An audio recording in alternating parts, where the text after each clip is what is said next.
बच्चों, आज हम चौथी इकाई का पहला पाठ देखेंगे जिसका नाम है संचार के साधन। यह एक चित्रवाचन है, तो आपको ध्यान से इन सभी चित्रों का निरीक्षण करना है। तो चलिए इस पाठ को देखेंगे। संचार का अर्थ क्या है ये पहले हम जानेंगे। संचार यानी किसी सूचना या संदेश को एक व्यक्ति से दूसरे व्यक्ति तक पहुंचाना। एक स्थान से दूसरे स्थान तक संदेश, समाचार और सूचना भेजने के लिए प्रयुक्त साधन ही संचार के साधन कहलाते हैं। सही संचार के लिए आवश्यक है कि संदेश पाने वाला व्यक्ति उस संदेश का वही अर्थ समझे जो कि देने वाले का है।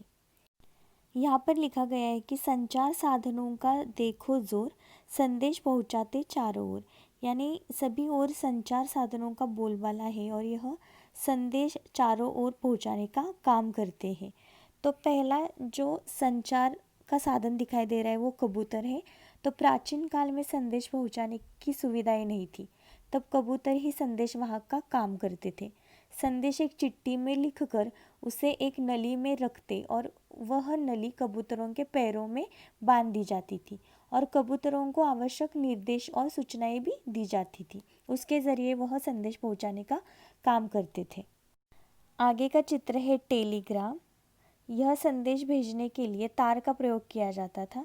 भारत में ब्रिटिशों के ज़माने में तार द्वारा संदेश भेजने की शुरुआत हुई।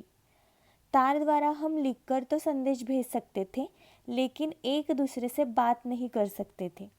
अगर जल्द से जल्द इमरजेंसी कोई संदेश भेजना हो तो इस तार का प्रयोग किया जाता था।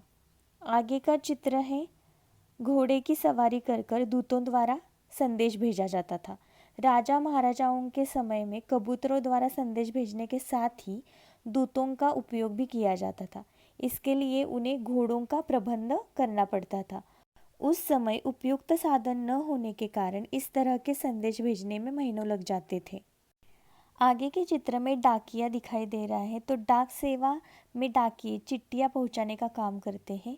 यह डाकिया घर घर तक संदेश पहुंचाते हैं। यह सेवा आज वर्तमान युग में भी जारी है।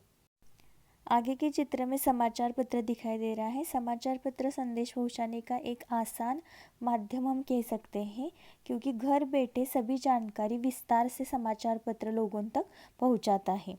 आगे के चित्र में दिखाई दे रहा है ऊंट की सवारी करते हुए भी संदेश उस ज़माने में पहुंचाया जाता था।